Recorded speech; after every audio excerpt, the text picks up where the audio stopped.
Hey everyone, welcome to another video. We're not taking a look at anything particularly special today. It's more of a kind of filler video, so I don't have to come up with another interesting hook for a video. But we're going to be taking a look at the Pentium E5300 today. The light's probably a bit too much for that. It's not going to focus, is it? So we'll be taking a look at benchmarks, games and power draw as well. But before we do that, my kind of regular viewers will know this already, but these sorts of videos are primarily for fun. So I'm not seriously expecting a 15-year-old dual-core Pentium to actually run any of these games particularly well. It's more, I find it fun seeing just how modern games actually do run on older CPUs like this, and sometimes you'll get a game that actually surprises you with how well it runs. But yeah, let's take a look at the E5300 before we go into any benchmarks. Released back in November of 2008 for the 775 socket, Intel's 45nm Wolfdale architecture based Pentium E5300 would have set you back $84. That's around $118 or £95 today, adjusting for inflation. Back then, your $84 got you 2 cores with no hyperthreading, running at 2.6 GHz. This was back when CPUs didn't have a boost feature, so that 2.6 GHz is what you got for your money. There is huge overclocking potential though, which I'll go into later on. The E5300 had 64 KB of L1 cache per core, but also had 2 MB of L2 cache shared across both of them. It technically had 3 MB though, as it's the Wolfdale 3M architecture it used specifically, but 1 MB was disabled on the 5000 series. Another feature which Intel turned off was support for the SSE 4.1 instruction set. The Wolfdale architecture does actually support it, but Intel disabled it, probably to push people to buy the E7000 Core 2 Duals instead, which had the feature enabled. A lot of modern games require at least SSE 4.1 support, which means a lot of them won't even start. Not that the Pentium E5300 would have been any good in them though. All that said, it's time for the benchmarks now. The system we're using is on screen if you want to pause for a better look, otherwise I'll put it in the description too. First, we're going to get an idea of how much power the E5300 pulls. It's quite hard to do that during gaming itself, so we're using Cinebench R20 for this. This fully loads all available cores and will draw more power than any gaming scenario, so it gives us a worst case look at power draw for the Pentium. The E5300 only pulls 26.4 watts on average, but it is only capable of scoring 291.5 points though. That's about 46% down on the i5 5300U, which you can see in the chart on the left. Overclocking will drastically improve that performance. This particular E5300 managed 4.1 GHz at 1.376 volts, which now has the 5300 scoring 454.5 points on average, but also has it pulling 55.3 watts, a whopping 110% increase in power draw over stock. It's on to the games now though. I've used 1080p with the lowest settings for all of the games today, as the CPU is still the bottleneck at that resolution anyway. And first up is CSGO. These more esports orientated games are the sort of titles I'd imagine most people would be trying to play on this sort of CPU, but performance really isn't that good at all on the E5300. We're averaging 31 FPS, but the frame rate dips as low as the low 20s in the heavier maps like Anubis, with some pretty horrific stuttering.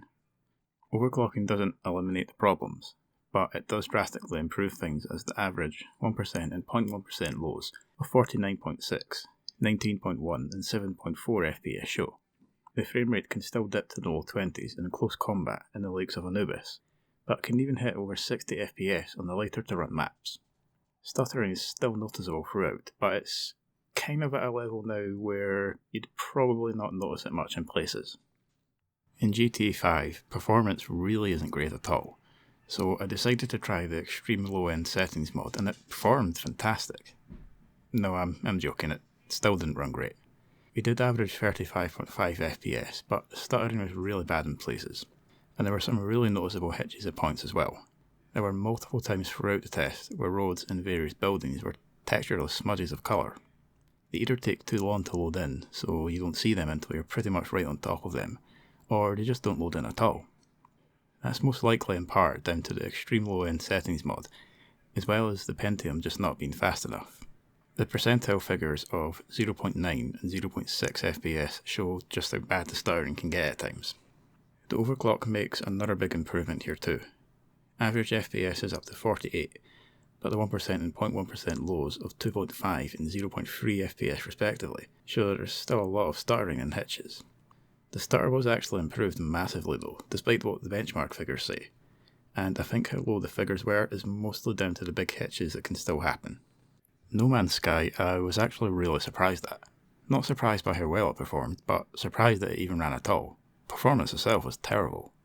It's likely to vary a lot depending on what sort of planet you end up on, but for me, FPS was never more than single figures, even dropping as low as 2 FPS at times. Overclocking makes no difference, but it's the first time I've benchmarked No Man's Sky and I haven't figured out yet how I'm going to control for any differences in gameplay between benchmark runs.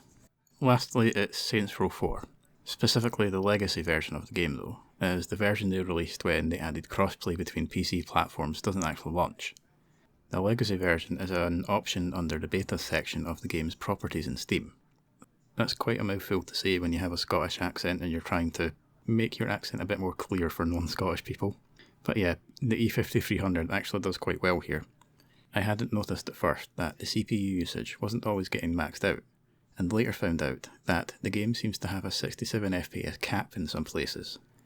So you could have turned the settings up from the medium preset with no AA that I used. Averaging over 70 FPS, the game never drops under 60, and often gets over 80 when the FPS cap isn't working. I read that the game might have been a poor console port, which explains the sometimes there, sometimes not there FPS cap. Otherwise, percentile figures are 35.2 and 23 FPS for 1% and 0.1% loss respectively. And with the cap being there, the overclock made no difference.